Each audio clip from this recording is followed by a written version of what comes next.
Bueno, la vez pasada habíamos visto el caso general de una fuerza que era uniforme en el espacio, es decir, que para todos los puntos del espacio valía lo mismo. Y habíamos visto que se obtenía un resultado particular de que el trabajo realizado por esta fuerza era independiente del camino y que dependía únicamente de los puntos inicial y final. Ese es el caso, por ejemplo, de la fuerza peso, ¿no es cierto? Si tenemos que la fuerza peso que actúa sobre una partícula, ¿sí?, es, dado un sistema de coordenadas x y z, es menos mgz, por ejemplo, apuntando hacia abajo, ¿sí? Si nosotros calculamos el trabajo de la fuerza peso entre dos puntos, cualesquiera A y B, ¿sí?, esto nos queda que va a ser nuestra fuerza peso por diferencial de posición entre A y B. Ahora bien, si consideramos que nuestro diferencial de R es de x en x más de y en y más de z en z, ¿sí?, al hacer el producto escalar, ¿sí?, solo nos va a quedar el término, ¿sí?, que tiene que ver con z, porque los demás van a ser perpendiculares y se van a anular. Así que esta integral nos va a quedar entre dos zetas en particular y el resultado termina siendo menos m g zb menos za. ¿Está bien? Entonces, fíjense que si nosotros sabemos esto que está acá, ¿sí?, imaginemos la situación donde solo actúa la fuerza peso en una cierta trayectoria, ¿sí? O sea, que la única fuerza que actúa, que desarrolla trabajo sobre nuestra partícula es la fuerza peso. ¿Está bien? O bien no hay otras fuerzas, o por ahí, o bien no hacen trabajo las otras fuerzas. Entonces, si eso es así, ¿sí?, si solo la fuerza peso,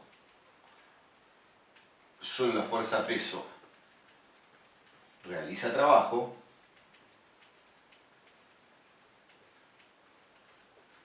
¿sí?, podemos aprovechar el teorema de las fuerzas vivas, que nos dice que esto es igual, ¿sí?, a la variación de energía cinética, es decir, la energía cinética en B menos la energía cinética en A. Y esto no es más que un medio de la masa por la rapidez en B al cuadrado menos un medio de la masa por la rapidez en A al cuadrado. Entonces lo que yo puedo hacer, ¿sí?, aprovechando esta igualdad, ¿sí?, que obtuve por lo que es la definición del trabajo y porque el peso era una fuerza conservativa, ¿sí?, y por el teorema de las fuerzas vivas, si yo reagrupo y junto de un lado todo lo que tiene que ver con el punto de llegada, con todo lo que tiene, y del otro lado todo lo que tiene que ver con el punto de partida, es decir, B y A, ¿sí?, me va a quedar que, fíjense, si junto, por ejemplo, fíjense, esto está de un lado, esto del otro, ¿no? Puedo juntar un medio de la masa por la rapidez en B al cuadrado, este que está de la derecha pasa para la izquierda, más mg zb, y del otro lado todo lo que tiene que ver con A, ¿sí? Esto estaba a la izquierda, pasa para allá, un medio de la masa por la rapidez en A al cuadrado, más mg por la z de A. Bien, A. Entonces, fíjense, tenemos términos que ya reconocemos. Esta es la energía cinética en B. Esta es la energía cinética en A. ¿Sí? Y a estos términos que aparecen acá, fíjense lo que ocurre. Este es un resultado bastante importante que se apoya en la hipótesis de que solo la fuerza peso, ¿sí?, realiza trabajo, ¿sí?, y tenemos que esta magnitud, que involucra parámetros en el estado final y que involucra parámetros en el estado inicial, se conserva, ¿sí? Es igual, independientemente de cuál sean B y A, tenemos que, para toda la trayectoria que se tratara esto, estas cantidades son iguales al final que al principio. ¿Está bien? Esto es la energía cinética en B. Este término lo vamos a denominar energía potencial gravitatoria en B y a este energía potencial gravitatoria en A. ¿Está bien? Y a la cantidad, ¿sí?, que es la suma de estas energías cinética y potencial, ¿sí?, y que si solo realizan trabajo fuerzas como el peso, ¿sí?, y se va a conservar, la vamos a denominar energía mecánica. Estas fuerzas, ¿sí?, como el peso, cuyo trabajo no depende del camino, sino de la posición final y de la posición inicial, se las denomina fuerzas conservativas, ¿sí? Y lo que se conserva cuando solo realizan trabajo las fuerzas conservativas es la energía mecánica, es decir, la suma de estas dos fuerzas, estas dos cantidades.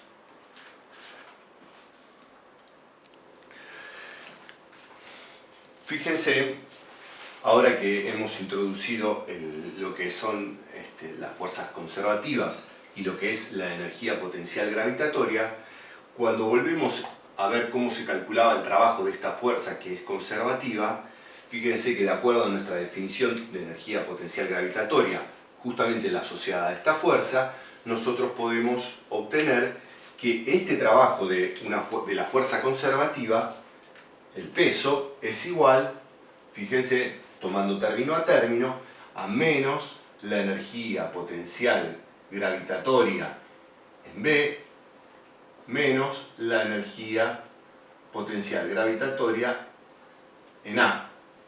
¿Está bien? Es decir, esto es igual a menos la variación de energía potencial gravitatoria. ¿Ok? El trabajo de una fuerza conservativa es igual a menos la variación de energía potencial. ¿Está bien? O al revés, la variación de energía potencial es igual a menos el trabajo de las fuerzas conservativas. Entonces, de acuerdo a lo que estuvimos viendo, podemos definir a la energía potencial o a su variación como menos el trabajo de las fuerzas conservativas. ¿Sí? Las fuerzas conservativas son aquellas en las que su trabajo no depende del camino. De otra manera, el trabajo de las fuerzas conservativas por cualquier camino cerrado es nulo. ¿Está bien? Es equivalente, recuerden la clase pasada que habíamos también observado esas particularidades, ¿no? Cuando coincide el punto de partida con el punto de llegada, ¿sí?, nos da nulo el trabajo de una fuerza conservativa. Bueno, de las fuerzas que habíamos visto hasta el momento, solo dos son conservativas. La que es la fuerza gravitatoria, ¿sí?, que en general es conservativa, y en particular el peso, que se trata de una fuerza que es constante cuando las distancias, las trayectorias se encuentran dentro de las cercanías de la superficie de la Tierra. Y la otra fuerza también que es conservativa, de las que vimos, es la fuerza elástica, ¿sí? Existen tantas energías potenciales como fuerzas conservativas, ¿sí? Y como el trabajo de estas fuerzas no depende del camino para ir del punto A al punto B, se puede calcular el trabajo por un camino cualquiera y luego podemos utilizar ese resultado para cualquier caso. Y en ese sentido nos simplifica un poco los cálculos. Siempre y cuando hayamos precalculado estas variaciones de energía potencial y hayamos analizado sus dependencias. Si no, tendremos que proceder a calcular sus trabajos y hallar la variación de energía potencial asociada a dicha fuerza conservativa. Pero en general vamos a poder utilizar los resultados que ya obtuvimos, por ejemplo, para la fuerza gravitatoria. Uno de los casos más estudiados es el de la energía potencial gravitatoria. ¿Sí? En él interviene la fuerza gravitatoria y cuando estamos cerca de la Tierra, la fuerza peso, ¿sí?, que como vimos es uniforme.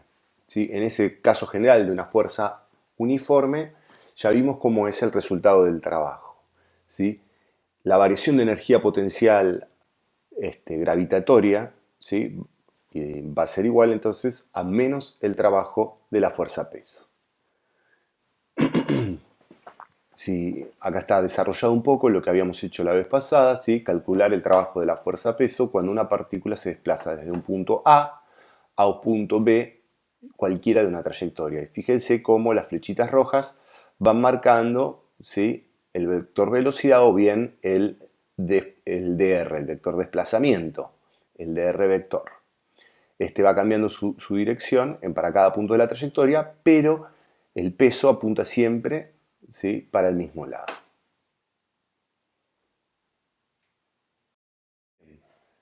¿Sí? Pasando las cuentas en limpito, ¿sí?, el trabajo de la fuerza peso, ¿sí?, va a ser P por diferencial de R, vector, ¿sí? Y vamos a ver que, como obtuvimos antes, nos queda que solo tenemos componente del peso. Acá, bueno, se trabajó con el componente en inversor de la fuerza peso, no tiene componente X, y el resultado nos termina dando menos mg por la diferencia de las alturas, la altura final menos la altura inicial. Y eso, de acuerdo a nuestra definición, es menos la variación de energía potencial gravitatoria, ¿sí? Donde la energía potencial gravitatoria es m por g por la altura en B menos la mg por la altura en A. Es decir, m por g por la altura es la energía potencial gravitatoria en un determinado punto.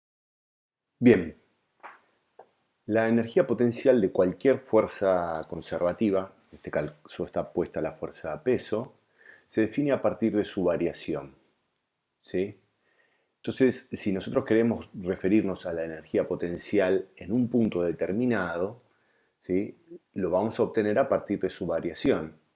Es decir, ¿sí?, que vamos a tener que va a ser mg por la altura de ese punto más una constante. Cuando evaluamos la diferencia entre dos puntos distintos, que es lo que físicamente va a tener significado, es decir, la variación de energía potencial, ¿sí?, vamos a restar y esa constante se va a eliminar. ¿Está bien? Entonces, va a ser importante, si bien lo que conceptualmente es importante es la diferencia de potencial, que siempre indiquemos cuál es el punto que elegimos como energía potencial nula. Fíjense que si elegimos el punto de altura igual a 0, ¿sí?, entonces esa constante vale 0, ¿sí?, y en ese sentido hemos asociado el 0 de energía potencial con el 0 de nuestra coordenada y. ¿Está bien? Esta decisión es arbitraria de la definición del punto 0 y el valor de una energía potencial por sí mismo no indica nada. Simplemente es un número, un escalar, que puede ser positivo o negativo. Lo que nos va a importar van a ser sus variaciones. Bueno, tengan en cuenta que para la energía potencial gravitatoria, ¿sí?, hemos tomado que el eje Y iba para arriba, ¿sí?, y la gravedad iba para abajo. En ese caso, ¿sí?, tenemos que la energía potencial aumenta a medida que vamos para arriba. Es decir, cuando la trayectoria, ¿sí?, va en sentido opuesto a la dirección que tiene la aceleración de la gravedad, ¿sí?, la variación de energía potencial es positiva. ¿Está bien? Entonces, es positiva a medida que aumentamos según las IES, ¿no? Entonces, esta definición está atada a ese sistema de coordenadas que hemos elegido. O sea, si poníamos otros ejes, por ejemplo, Y para abajo, ya no va a valer esa definición para la energía potencial como M por G por I. ¿Está bien? Y va a haber que hacer nuevamente la deducción, que no es difícil y siempre podemos recurrir a hacer la integral de la fuerza que estamos analizando, la fuerza conservativa que estamos analizando, ¿sí?, y por el diferencial de desplazamiento entre los puntos que haga falta. Como el trabajo no depende del camino, cada vez que queramos computar ese trabajo vamos a poder utilizar siempre esta expresión y no vamos a tener que deducirla nuevamente. Simplemente hay que tener precaución de cómo es la definición de los ejes y cómo es el sentido de la gravedad. Bueno, habíamos visto el caso de la fuerza-peso que valía para partículas en las proximidades de la superficie de la Tierra. Si queremos analizar el efecto de la fuerza gravitatoria a cualquier distancia de la misma, ¿sí? Vamos a tener que da lugar a una variación de la energía potencial que va a ser menos el trabajo, ¿sí?, de esta fuerza gravitatoria. Ese es el resultado del cuento, pero vamos a ver cómo es el cálculo del trabajo de la fuerza gravitatoria cuando, por ejemplo, una partícula se aleja de la Tierra, ¿sí? Y ya no vale constante la fuerza gravitatoria, es decir, no podemos poner m por g, sino que tenemos que recurrir a esta expresión que habíamos utilizado antes. ¿Está bien? Esto asume que una de las masas, la masa de la Tierra, está en el origen, ¿sí? Y la otra masita m la podemos desplazar, ¿sí?, por cualquier punto del espacio. ¿Está bien? Vamos a tomar a r versor como el versor radial de coordenadas esféricas, ¿sí? Y al dr también lo vamos a hacer en esa dirección. Entonces, esta es la expresión general para calcular el trabajo entre dos puntos arbitrarios A y B. ¿Sí? Vamos a suponer que vamos en dirección radial, podría ser el radio de A mayor al radio de B o viceversa. Lo dejamos en forma general, pero sí vamos en dirección radial, por eso vamos a poner que ambos, la fuerza y el diferencial de R, son en R versor. La fuerza apunta hacia el centro de la Tierra, por eso el signo menos, ¿sí? Y resolvemos. Fíjense, lo que es constante sale fuera de la integral, el producto de los dos versores me da 1, y nos queda la integral de 1 sobre r cuadrado evaluado entre el radio B y el radio A, o sea, va de A hasta B. Bien, el resultado de esta integral, aplicando la regla de Barrow, ¿sí?, nos da que la constante gravitatoria por la masa de la Tierra por la masita de nuestra partícula por 1 sobre RB menos 1 sobre RA. ¿Sí? Y si se fijan, este resultado nos dio independiente, ¿sí?, del camino, y simplemente depende de la posición final y de la posición inicial, como pasaba en el caso del peso, simplemente que ahora la dependencia va con 1 sobre la distancia. Entonces, esto es igual a menos la variación de la energía potencial, ¿sí? Y entonces podemos calcular a la variación de energía potencial gravitatoria en forma general con esta expresión, ¿sí?, que pesa a las inversas de las distancias al centro de la Tierra. Vamos a ver qué forma tiene esta curva. Fíjense que en la definición de energía potencial, en este caso, si se asume que el cero de energía potencial gravitatoria está en infinito, obtenemos este gráfico para las energías potenciales. ¿Sí? En función de la posición, todos los valores de energía potencial van a ser negativos y en infinito, ¿sí?, esta curva de energía potencial se vuelve cero. Fíjense que si nos vamos a radios por debajo de la Tierra, esta expresión carecería de validez, y en realidad lo que se tendría, si uno pudiera hacer un pozo y meterse adentro para radios menores, es una dependencia lineal para radios inferiores al radio de la Tierra, que bueno, no vienen al caso, pero si uno hiciera la cuenta, ¿sí?, la energía potencial gravitatoria seguiría una dependencia lineal, ¿sí?, para radios menores que el radio de la Tierra. ¿Sí? Cambia la expresión. Lo interesante es ver que la energía potencial aumenta, ¿sí?, a medida que nos alejamos de la superficie de la Tierra. ¿Sí? Y bueno, no vamos a hacer el desarrollo, pero si uno hace un desarrollo de Taylor de primer orden de la energía potencial gravitatoria para radios alrededor del radio de la Tierra, va a obtener que ese desarrollo de Taylor de primer orden nos va a llevar a la expresión que conocemos, ¿sí?, de m por g por la altura, por el radio, por la distancia al centro de la Tierra.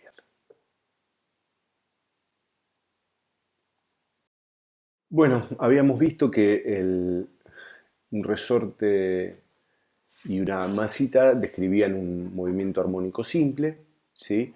Y los resortes, ¿sí? Es decir, las fuerzas elásticas también son ejemplos de fuerzas conservativas, ¿sí? En este sistema, ¿sí? Vemos que vamos a poder distinguir de los dos tipos de energía cinética y de energía potencial, en este caso elástica.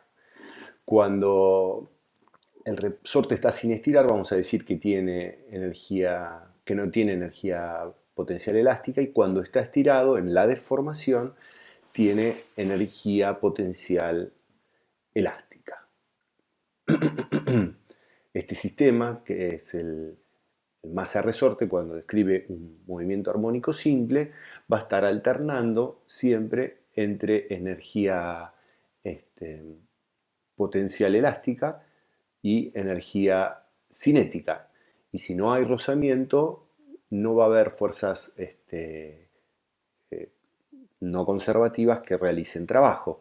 Por lo tanto, la energía mecánica que hablábamos anteriormente se va a conservar y el sistema va a estar oscilando siempre al mismo nivel de energía mecánica, convirtiendo a la frecuencia, ¿sí?, omega, que en este caso era la raíz cuadrada de K sobre M, convirtiendo de energía potencial a energía cinética, ¿sí?, a medida que transcurren los distintos periodos. Para hallar ahora la energía potencial elástica, la variación de energía potencial elástica, vamos a hacer el cálculo del trabajo de la fuerza elástica. Entonces recurrimos a nuestra definición de trabajo, ¿sí? Recuerden que esta fuerza elástica, ¿sí?, seguía la ley de Hooke y era menos K por X. ¿Sí? Vamos a pensar que es un resorte en la dirección horizontal, ¿sí?, con una masita, y esta fuerza dependerá del estiramiento del resorte. Así que en X igual a 0 vamos a considerar que el resorte está en su longitud natural, es decir, no está ni comprimido ni estirado. Entonces, cuando resolvemos esta integral entre dos puntos A y B genéricos, ¿sí?, el resultado que obtenemos, acá hay un error en la escritura, debería decir W de trabajo sub Fe, como refiriéndose a la fuerza elástica. Esto está mal, esto que está acá. Y el resultado es menos K, ¿sí?, y la integral de x es x cuadrado sobre 2 entre xb y x de A. Es decir, que la variación de energía potencial elástica es igual a K sobre 2 por x cuadrado menos x sub A cuadrado. ¿Sí? Entonces hemos hallado cómo definir a nuestra energía potencial elástica a través del cálculo del trabajo de la fuerza elástica. Como ya tenemos ese cálculo hecho, vamos a poder aprovechar para calcular las variaciones de energía potencial elástica, ¿sí? Vamos a poder invocar directamente este resultado, donde, si se fijan, la variación de esta energía potencial, ¿sí?, depende únicamente de las posiciones final e inicial. ¿Está bien? Fíjense que independientemente de si se estira o se contrae, es que tenemos variaciones de energía potencial, ¿sí?, y el resorte no se da cuenta, digamos, esta energía potencial es lo mismo si el resorte está comprimido o estirado, porque va con el cuadrado, ¿sí?, de la posición. Fíjense que el gráfico de energía potencial elástica, ¿sí?, tiene una curva que es una parábola, ¿no?, porque aparecen las x al cuadrado. Entonces, si asumimos que el cero de energía potencial elástica para x igual a 0, vamos a tener que la energía potencial aumenta tanto si vamos hacia la izquierda, es decir, si comprimimos el resorte, como si vamos hacia la derecha, es decir, si lo estiramos. Entonces, acá está representado no solo la energía potencial elástica, sino también la energía mecánica, ¿sí?, que en este sistema se conserva, ¿no? Si tenemos que la única fuerza que realiza trabajo es la fuerza elástica, que es una fuerza conservativa, la energía mecánica se va a conservar. Entonces imagínense que nuestro sistema comienza a funcionar, ¿sí?, en este punto con el resorte comprimido.